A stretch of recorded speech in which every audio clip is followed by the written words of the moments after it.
Welcome back, everybody, to the Rebel Nutritionist podcast. Today, we are going to take a deep dive into, I'm going to call it Ozempic Part 4, maybe not, but we are going to really talk about all things maintenance. I have the amazing Michele Baron with me today, one of our fabulous integrative health coaches.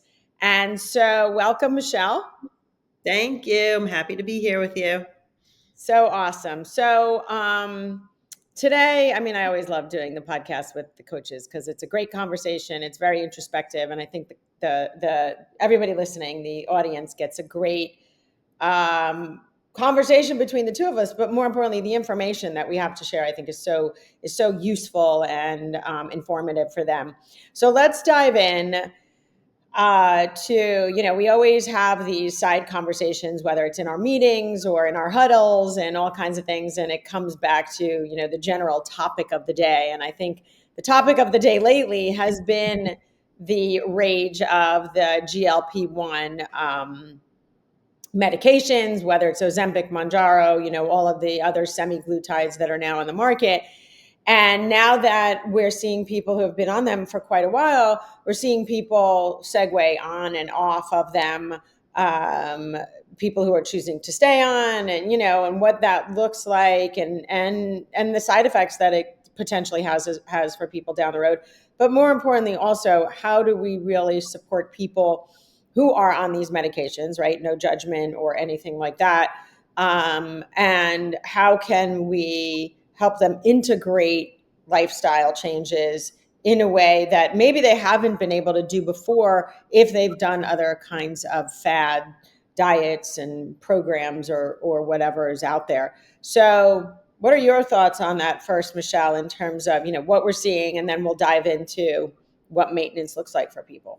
Yeah, so definitely it's all the rage for, you always talked about if I could, make that quick fix, then I'd be in an island in Fiji somewhere. So this is what we are, experiencing now in the world. And so, of course, everybody is looking for that quick fix. And then we're also seeing people trying to get off of it and then finding themselves getting back on, or needing some help finding lifestyle help to see what they can do to create the habits that will allow them to enjoy the weight loss that they have, gained through using these medications or GLP-1s, and then take it to the next level so that they can continue feeling good and wean themselves off. So yeah, like it's funny, this morning even there was a piece on the Today Show about it, and it always comes back to nutrition and exercise and creating the lifestyle piece and the habits. So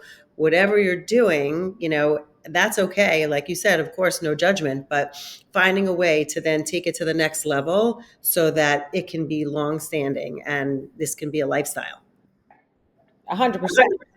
And it's funny. Unfortunately, I wasn't the one who developed this, so I'm not sitting on an island in Fiji. I guarantee you, those people at Novo Nordisk are sitting on an island in Fiji, right? But unfortunately, we didn't come up with that.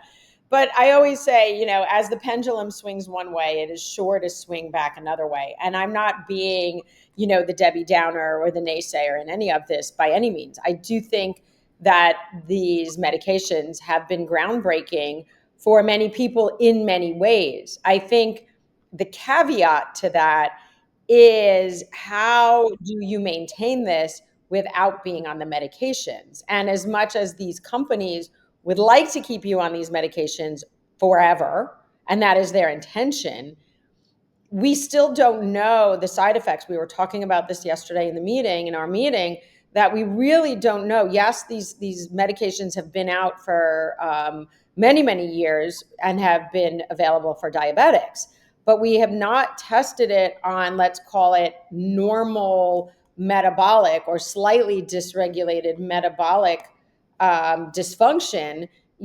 Full-blown diabetes is a very different animal than is metabolic dysregulation. And most people are walking around with metabolic dysregulation. If you look at the numbers, it's staggering. It's like 70 to 80%, depending upon what statistics you're looking at. 70 to 80% of the population is walking around with some kind of metabolic imbalance, meaning blood sugar imbalance doesn't have to be full-blown diabetes, some kind of blood pressure imbalance does not have to be full-blown hypertension, some kind of cardiovascular imbalance, and some kind of level of obesity. And, and I don't even use the term obesity lightly anymore, but you can, walk around and just take a look at what the population has begun to look like, and it's pretty scary. Right. For So sure. yeah, so we don't know the long-term effects of someone who is in those categories taking this medication. Number one, there's a lot of different now variables of how these things are being dosed. Some are, they're doing these microdosing, they're dosing a few times a week. There's all sorts of deviations and permutations of that. And now the other thing that we have to start to be careful about, which, as you mentioned, right, this morning on the news, that like, oh, the Kardashians are getting into the GLP-1 semaglutide business. Of course they are.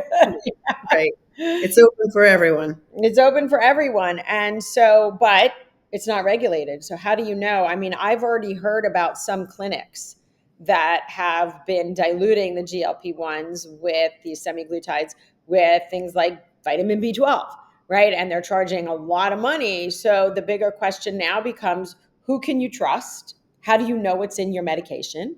Right. And so that's a bit, and because it does get costly. I think these medications become very, very expensive. So that's the other barrier to the ability to use this long term is cost. It becomes cost prohibitive for people. But all that aside, right? That's not part of our conversation today. But it really suffice to say of okay, what is the longevity? I think the bigger issue that we're seeing, and of course this is no surprise, is that as soon as people come off of these medications, what we are seeing is a rebound weight gain. Not shocked there, but I think the degree to which we are seeing a rebound weight gain, the appetite.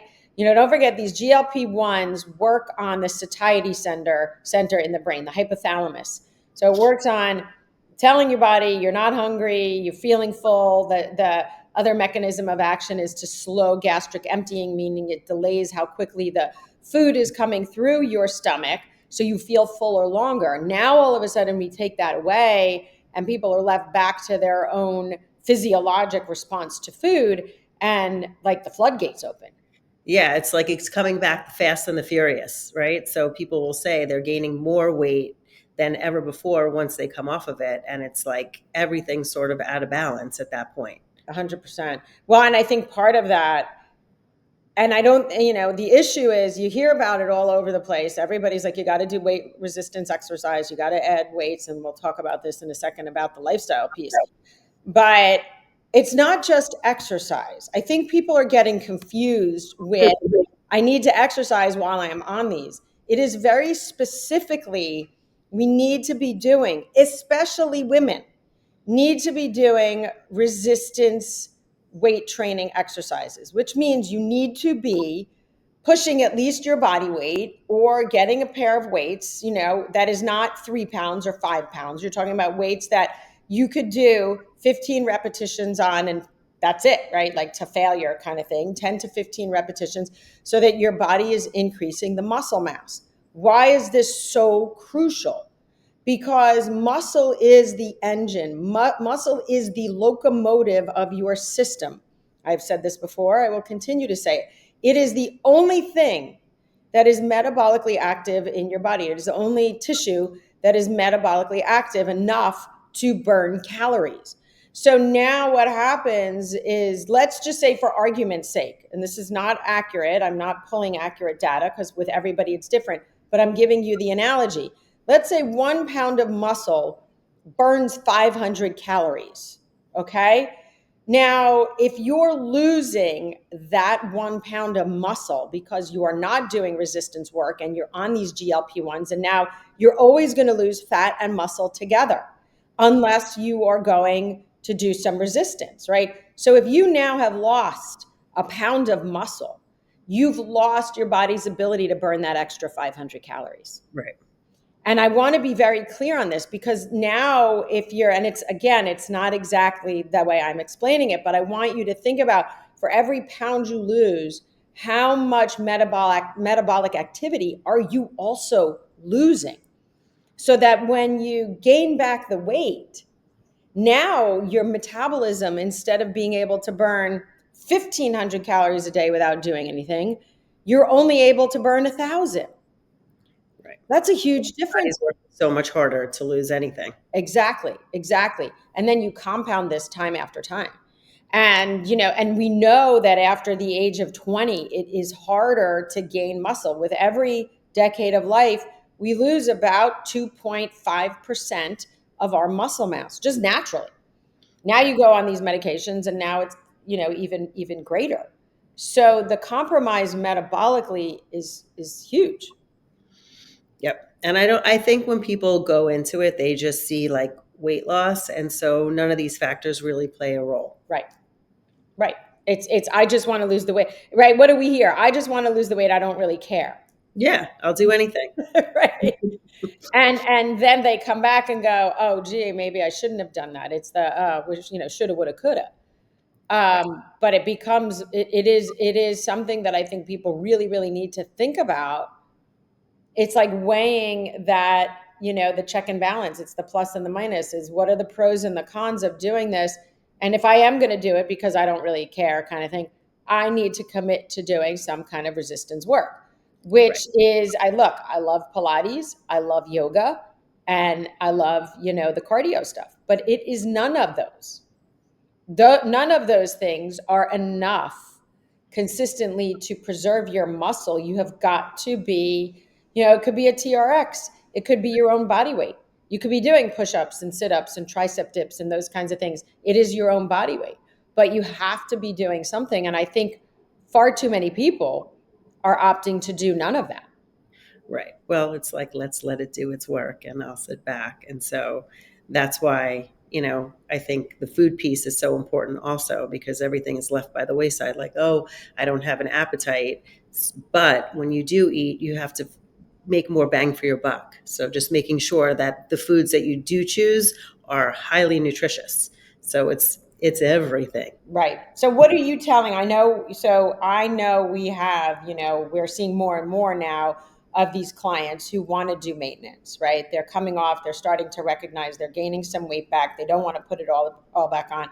I'm happy they're being proactive. I've spoken to many physicians who I'm like, send the people our way because this is what we're doing with them now, really getting them into the lifestyle piece. And I think what's really important for people to listen to, and I'm going to encourage everybody listening, if you have not gone and listened to, I think it was an episode before this, before our last release, and I'll get the episode number, in the show notes, but where you and Amanda were talking about the work that you do. I think everybody needs to go back and understand why coaching is so vital. I just had a client say to me the other day, I was talking to her, she says, and she's been a client for many years already. She's been my client, has not done any coaching for many years. And she finally has done her genetics and we were doing her blueprint and all that. And I said to her, you really need to get into doing some of the coaching because I think we've got to really make a shift in your lifestyle. Finally, that you've got some finally that you're ready to do it and take some accountability. And when I spoke to her the other day, she says, I have to tell you, the best thing I did was add in the coaching, and I didn't realize what a difference it would make. And, Right. Well, having someone in your corner to help you along those tough spots. Like a lot of times we have habits that we don't even know that we're doing. Like maybe you come home from work and at 4 o'clock and you dump your stuff down and you go straight to the pantry. You may not even really be hungry, but that may be a habit that you do. And maybe we can create some mindfulness into hunger cues, and maybe we can change what you're snacking on, and create some awareness into nutrition. Like some people, there's so much information out there that it is confusing for any person. I thought this was healthy, I'm hearing this isn't. And so there's just so much noise that it's good to have someone to help hone in on what you need to hear. yes, agreed. So what are some of the things, because I know appetite, satiety, right? That hunger, that fullness. We hear that all the time. People are just really hungry and they don't know how to control that hunger. and they don't really understand what lifestyle changes really look like in that, right? Because it's just such a visceral feeling for them. So, Right. what are some of the suggestions that you're giving the clients, your clients, in terms of like, right? We say, oh, we need to be more mindful. Okay, we hear mindful, mindful, mindful, but I feel What like does that again, mean? it's yeah. What does that mean? Right. So, like for me, because I know, like we always talk about this, that I struggle with all this. And when all this stuff came out, I'm like, oh, yeah, bring it on. But obviously, here, knowing all the information, I'm not bringing it on. But of course, it's tempting. So, I really hone into my mindfulness. So, for that, that means I'm constantly having a conversation with myself. Am I really hungry? Like, really, do you want that because it's enticing, or are you really actually hungry? If I'm hungry, let's see what a good option is that is nutritious, instead of reaching for maybe something that I have in my pantry. I have kids here. It's not all clean. I'm being honest. So it really is being mindful. Everything is, and I say this to my clients, are you creating an obstacle for yourself, or are you creating a path towards the goal that you want to reach? So that may mean every day I am planning my snack. I know that my apple is there waiting for me. I know that I have cinnamon if I want to put on it, or a little bit of nut butter. I know that when that feeling hits, I'm going to have that conversation. Do I really feel hungry, or am I feeling emotional? Like recently, I've been feeling emotional, and that draws me to the kitchen more often than not. So, honing in on that, and like talking to people who make me feel good about what I'm stuck in, or exercising, I always say, is the best answer for all of that. So maybe getting outside, changing the pace a little bit, and taking my dog for a walk, or going out for a run, or just sitting outside and sitting with it, and then deciding, okay, this is how I feel, and it's actually not hunger. I'm really actually happy, upset, mad, whatever that is, and really taking care of those needs, whether that means then journaling, or, you know, having it out, or whatever that is. Yes. But dealing with the emotions is always a great way to start, right? And having the conversation. I feel like throughout the day, I'm having conversations with myself all the time. Are you hungry? Not yet. I think I can wait a little bit. Like,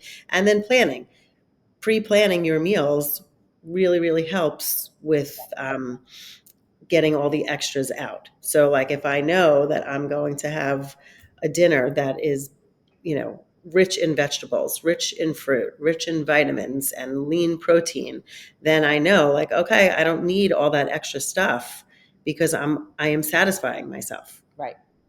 So it is the constant conversation and checking in with yourself. And that is the beauty of having a coach. Like, feeling like, uh-oh, at that moment, I feel like I could teeter off, and knowing I'm just a click away, right? I see those messages, and I know when it's like a help me, I'm getting back right away, Right. right?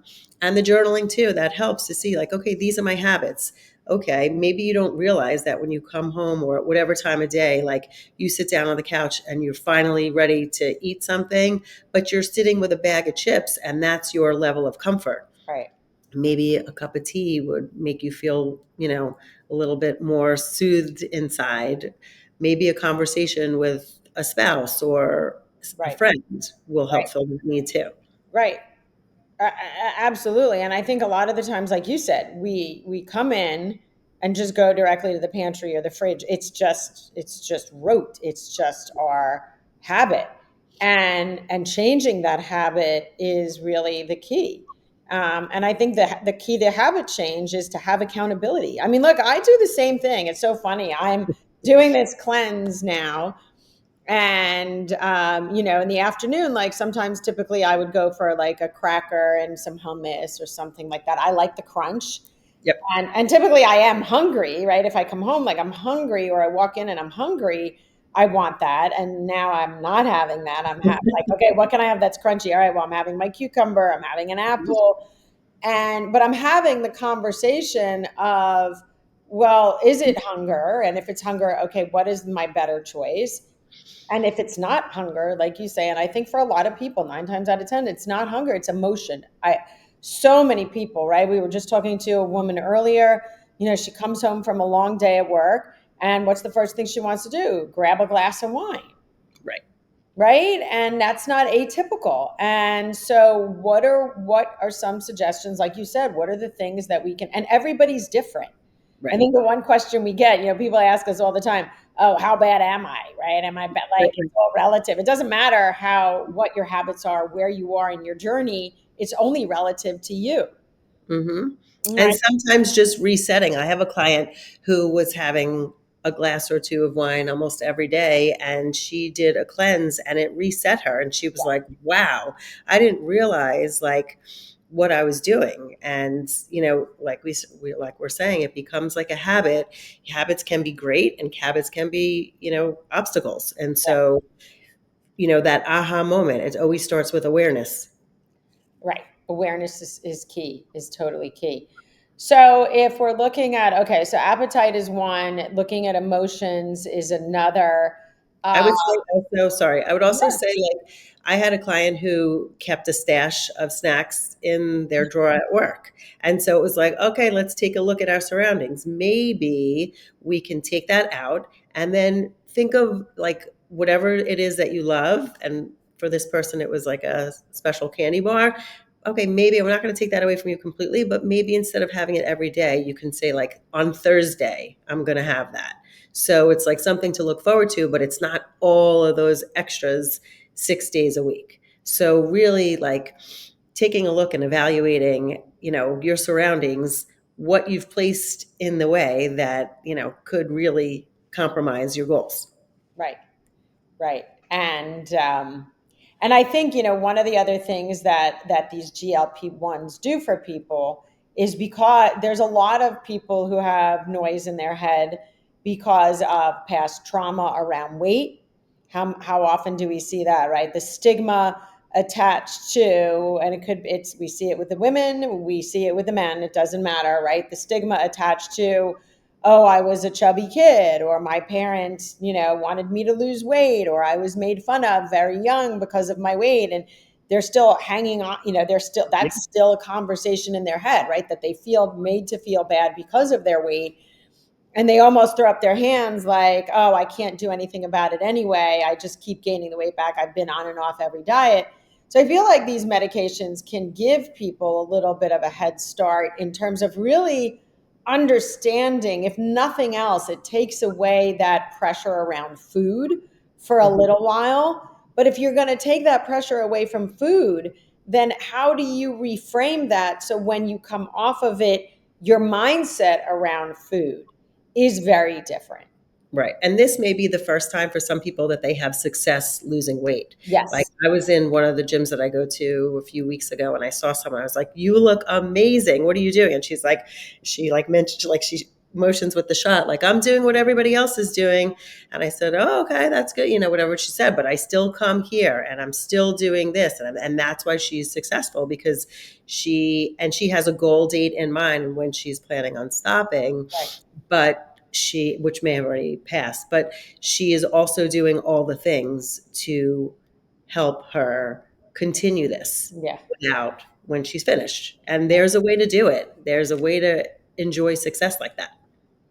100%. Right. But I think that's what I'm saying. Like, so let's use the medications to the advantage of getting people the support they need while they're on it. I think that's a big takeaway here Right. is that really, Start. yeah, give yourself a head start. Like, if you are investing in this medication, then you should be investing in yourself to be shifting your habits before you come off of it. Because I am telling you, people, you will start to put on the weight. We're seeing the results come in from the studies. We don't need studies. I don't need studies, right? It's to tell you that this is what's happening because we're seeing it in real time and we're seeing it with 9 out of 10 people, right? Maybe this woman that you're talking about is that one person who's not seeing such a quick rebound, but the other nine are walking around going, well, what did I do wrong, or why can't I keep this off? And so the maintenance part of, all right, how do I get myself together while I'm on this medication and Because one of the other things they say to us is, well, I'm not really hungry now, right? Their appetite is so diminished. How are you walking people through that?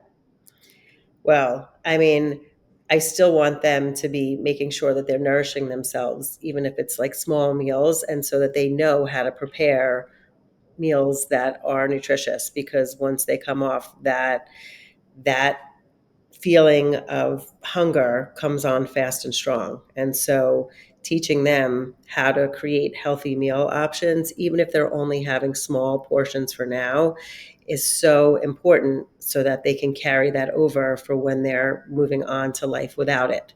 So that they're like, okay, I already feel comfortable in the kitchen. Oh, I already have 2 or 3 meals that I feel comfortable making. And like I always say, cook once, eat twice, making extras so that they can continue to enjoy it and not feel the pressure of, oh no, now I really have to cook and prepare. Like, Right. the small changes that go a real long way. And what are you saying to people? Because Lord knows we have enough of these. That and we just heard it from someone today. I don't love to be in the kitchen, although she was willing, right? So I don't love being in. I think people don't love being in the kitchen because they think they're not good at it, right? We Right. hear that all the time, like, oh, I'm not really a good cook. Well, right, if look, cooking like anything else requires practice and requires honing skills, no different than any other kind of task or project or whatever it is, passion that you have, and in terms of practice. You want to play the piano, you got to practice, right? So you want to be a good Yeah. gymnast, you got to practice, right? So cooking is no different. But how are you, how do you coach people when they say, I don't really want to be in the kitchen? I'm not really good in the kitchen, because I'm sure this is resonating with quite a few people. Because I think people think when they embark on a journey like this, I think they think it's all or nothing, that they're going to come to a nutritionist, that they're going to do this, and we're going to completely change everything they're doing. We're going to take away all the things they love. It's all about deprivation and starvation, because that's been every experience that they've had up till now. So Right. speak to that, because I think that's really important. People want to know they're not going to be deprived and starved, and how do I get into the kitchen? And it's overwhelming and it's inundating and, that intimidating, right? Yep. So what I usually say is start small. You don't have to be too creative with this. Like, you people cooking fancy, or you can cook simple. And if you're nervous to be in the kitchen, find 3 ingredients: chicken maybe, or a fish, rice maybe, or a sweet potato, and like broccoli or a vegetable. Find 3 things that you like. Start there.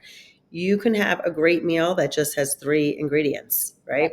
You add some spices to it as you go. Using an air fryer, using a crock pot, sheet pan dinners, they're all fair game, especially for beginners. I mean, and even for people who've been cooking for a long time, it's so easy to just cut up some food, stick it on in a pan, and go from there. Add your favorite spices. So you don't have to be a big chef to get in the kitchen. And the more you get in there, the easier it is, right? I mean, and maybe a spouse who is giving lots of compliments, even if it's not fantastic, to keep them going, is great. But we also have, great options for recipes that we share with our clients, especially the beginners, right? Like, a Mhm. smoothie can be super, super simple, just a few ingredients in there. And it's like, wow, I made something that tastes great. Having that feeling of success only motivates you to keep going. Absolutely. Absolutely. Yeah, so I say start small. Find 1 or 2 recipes and don't make them complex. Right. Well, and that's what you're doing, right? When you're with someone, you're basically feeling them out, like, okay, how comfortable do you feel in the kitchen? And right, that's part of your work. Right, absolutely. And it also is like, listen, there are some people who are not going to cook at all, and then helping them find meal delivery programs that work for them. Right? We want to be realistic so that their goals can be met. Right. Right? So we are Yeah. going to meet each client where they're at. So whether that's someone who refuses to cook or someone who's ready to start small, we're meeting them where they're at. Yes. Yes, exactly. And then I think that's a huge thing, that we are meeting them where they're at. And I always say anything we do with a client needs to be realistic and sustainable in their world, right? It's not what's realistic and sustainable for us, it's really for them. So let's get into couple other things that I want to address in when we're looking at maintenance, right? Because it's not just about the food, it's not just about the exercise. The other piece of this is, how well are you sleeping? Yep. And Sleep is so huge that I feel like it's looked over so much because without adequate sleep, our hunger cues are off, our mood is off, you don't have the energy to exercise or maybe even cook if you are cooking. It just throws everything off. right. Right. So, what are some of the things? Because I know sleep is so evasive for so many people, right? They have that monkey mind going. They have the, I don't know, some people who are going through, menopause, perimenopause. They're having hormonal shifts, or So what is part of creating? If you're, again, everybody's individual and they get their own, right? It's all based on that for people, but what are some things that if you're going to give someone a recommendation of how are we looking at sleep? Because I always say, right, my famous line is everything backs into sleep. If you are not sleeping, you are not recovering. Your metabolism is not recovering. Your body is not recovering from an immune perspective. Like, that's when the good stuff happens. And if you're not sleeping, I would say melatonin is produced between 10 p.m. and 2 a.m. That's the window. If you're not sleeping in that window, then you're missing out on the opportunity to really regenerate and recover the way our bodies should. And, people can say, well, I sleep 8 hours. Well, I'm telling you, it's a very different kind of sleep if you're going to sleep at 12 midnight till 8 in the morning than you are from 10, till 6 in the morning or whatever, 10 at night till 6 in the morning. So what are some of the things that you're talking about when it comes to sleep? Yeah, we definitely talk about that. And I'm like giggling here listening to you say that because of late I've been like racing to bed by like 9:30 and everyone's like, what's going on here? And I'm like, you know, you should be in bed too. But Right. like it really makes a difference. So creating a bedtime routine, which means backing into it. So like if you know it takes you a half hour to do your routine, whether that is like putting your kids to bed, walking the dog, washing your face, count backwards so that you can get in bed and get that time in. Meditation is also a great way to relax. Listening to calming music instead of scrolling on your phone, which is going to be, something that excites your brain instead of relaxing and, Mm-hmm. stimulates you. Um, Reading a book or just finding, what calms you. Maybe it's just sitting in quiet. But creating that routine is really, really important. And then, maybe for some people it's taking a bath, before they get into bed to unwind. Whatever that is, drinking tea a few hours before, stopping eating hours before, so that your body can focus on resting and relaxing instead of working on digestion, because your body is working when it's digesting. So if you can eat few hours before you get in bed, you're doing your body, a good service. So just creating those routines and really trying to work through whatever emotions are going on during the day, because once you sit down and relax, they all come flooding back. So paying attention to your emotions and your mental health is always a good place to be at, Yeah. throughout the day, so that it doesn't come back when it's time to go to bed, that like you're waking up in the middle of the night. A lot of people say they fall asleep easily, but they wake up during the night. And a lot of times that is because of the stress and the anxiety that's going on inside. So really finding, peace with that, however you're working through it, whether with a therapist, journaling, talking, to whoever, is so important. Right. Yes. And so important. I always say, and it's funny. I'm like you, early to bed. 9:30. I'm like, I'm going to bed, and so it's so funny because now Howie is with me, and so he never went to bed that early. So, the other night he's like, okay, let's watch another episode of, I don't know, whatever we were watching. I'm like, no, I'm going to bed. He's like, what do you mean? I'm like, I'm going to bed. That's what I mean. This is what we It's do like it's here. 9 o'clock. I'm like, yes, I'm starting my routine so that I can be in bed at 9:30.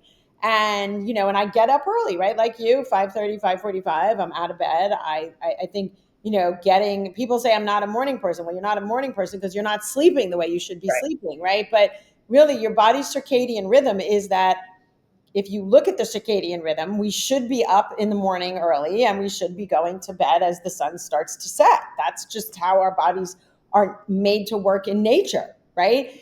And so if you're bucking against that, then your body is feeling the result of that. It does feel it 100%.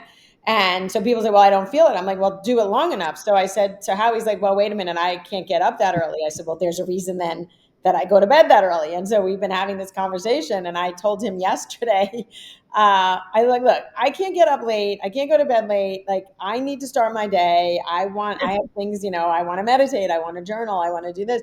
I said, so either you're going to get up with me or you're not, and I'm going to do these things without you. And I said, that's fine. But if you have FOMO, then you got to figure out your whole routine, right?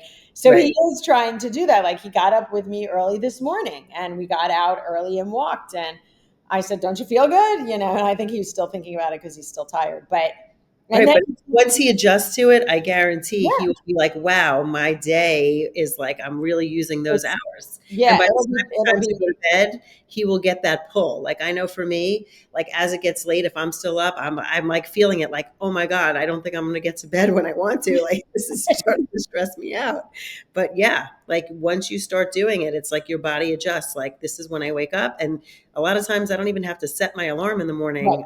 Up like a You're few just, minutes before it goes off, like, okay, this is what I do. And right. so naturally, my body feels like it's ready to get to bed Yeah, nice and early because I'm up early and right. making, I have one of my kids who's in college who mistakenly took an 8:30 a.m. class. And I'm like nervous that he's not getting up for it and finding myself, calling and, oh, this is a perfect time to FaceTime, but I'm really checking to make sure that he's but he actually admitted to me last week, like, I actually like think that this is good because now I'm able to do more things. And he's like, It's good that you wake up early. Maybe not as early as you wake up, but it's all positive that comes out of that." Yes, it totally does. And he laid down and he's like, oh, it's going to take me so long to fall asleep. I'm like, I guarantee you it takes you less than 10 minutes. Right. Within 5 minutes he was out. So yeah, we're working on that. Right. But you did say something in the beginning, another pillar that we talk about that I think is huge. And I am going through all these pillars, right? The pillars of, just to kind of recap those of you that are not familiar with when we talk about the pillars of health, it's nutrition, it's movement, right? Exercise. We talk about stress, we talk about sleep, we talk about that mental, emotional, and we talk about the environment, because all of these things impact what is going on in our life. So, let's take a minute to talk about stress. I know you just mentioned it, but again, I don't know that we can ever emphasize enough how impactful stress is. And I feel like, again, most people are like, oh, yeah, well, my life is stressful and that's just what it's going to be. And I don't know that we realize what a detrimental impact stress has in our system and on our bodies. Absolutely. I mean, and it shows up everywhere, right? So like focusing, right? If you're stressed out, it's hard to focus on anything. It's hard to like really realize like the hunger. We're talking about that too with stress, right? So sometimes you stress and then you just sit and you find yourself like eating things and you don't even realize what you've done. Right. It creates, your mood balancing. It's everything. And your health. When you're stressed out, you're reducing your immune system. So, then everything falls apart. We always say if you don't have your health, you have nothing. And stress is really a huge part of creating health. Yeah. So finding ways to hone in your stress, whatever that is for you, whether it's exercise, like I keep saying, exercise, talking to someone, getting outside, journaling, whatever that is, you need to pay attention to it. Right. Well, and I think that's one of the beautiful things that you do as a coach. For a lot of people, they don't know what to do, right? Well, one of the questions that we ask them on our questionnaire is stress impacting your life? And a lot of people say, yes, it's impacting my life, but I don't know what to do about it. And because I have to work this job, I have to do this, I have to do that. And so there are all these reasons, and maybe they're valid reasons, and maybe some are excuses. But I think the beauty of the coaching is that you get in the nuance of, okay, how do we meet you where you're at so you can have this life that you need to do, right? Maybe people are looking to change jobs, but they can't, and they're in a super stressful job. I think the beauty of what you do as a coach is really finding a way to do some stress relief within the context of what their life is right now. Right. So it's funny you say that. I'm like in my head thinking of a specific client that I'm working with and trying to give her resources and tools. And I've connected her with other clients as well to help also. And there's resistance because, and she'll say, this isn't an excuse, but, and so sometimes you just have to wait until they're ready, right? But just keep showing up for them and making them aware this is what's happening and this is Mhm. what's here for you and this could make it better. And maybe this time, maybe then, but like keep saying the same things, just like keep trying the same food over and over. Yeah, Sometimes you can really, find that when they're ready, huge breakthroughs are waiting. right, right. So true. I mean, I think this is all such great advice, and people really, need to be heeding it in terms of how can I manage these medications? How can I manage my life in the context of I can do both? It's not an either or. I think that's the problem. People go on these, whether it's a diet, whether it's the pills, whether it's the powders, whether it's the shots, and they say, "Oh, this is going to be it," and I'm going to have success. I think that's a very unrealistic Yeah. expectation, and that's not how life works. And so it does. You do have to learn how to bring in all these habits in a way that is sustainable and realistic, and that you can be consistent with. Right. And it's doable. We've seen it. So the positive Yes. side is that you could do this. Like you're in control of your life and having help to do this can bring you to the finish line. Like you could do it. Absolutely. And, I was talking to this one physician, an OBGYN that we work with pretty often. And she said, "Oh, wow, you do this maintenance stuff for clients, who are on these meds." And I'm like, "Absolutely." She's like, "Great. I'm sending everybody to you," Yeah. because I think she is also seeing this struggle. Right. She gives out the meds. Great. But she's now seeing the struggle that people are having after they're trying to segue off of them. So I Well, think it's that's the funny part too, sorry, is that like they're getting the drugs, but there's so much in between that goes on that help is needed. And there's no shame in that. No, there's no shame in that. And I wish the doctors were doing more of that. And they should be doing that, right? I mean, the medication says you should be doing this with the diet, with the lifestyle, yet, it's getting handed out like candy with just the caveat, change your diet, change your lifestyle. Here's a book. Yeah. Okay, well, we know how effective that is, right? Or I had a client say to me yesterday, I really do need some support because I just can't keep listening to TikTok and Instagram because they're just not helping. I'm like, Right. yeah, when has it ever, Know right? your sources. Right. Mhm. So yeah, so great conversation. Anything you want to finish off with? Any last words of advice? No, I think that's great to say that, like, really, when you're given this, the medical or the support from, the medical side, having the other support to have the day to day nuances can really, really help you bring you to where you want to be in a way that eventually you can get off of them and lead the life that you want to lead and have these habits that are sustainable. So it is doable. And help is there. Absolutely. I couldn't have said it better myself. Well, thank you for this podcast. My pleasure. It's always great talking to you. Always, always. We always, learn from each other and help our clients. So I love the synergy, love the teamwork. I think that's a wrap.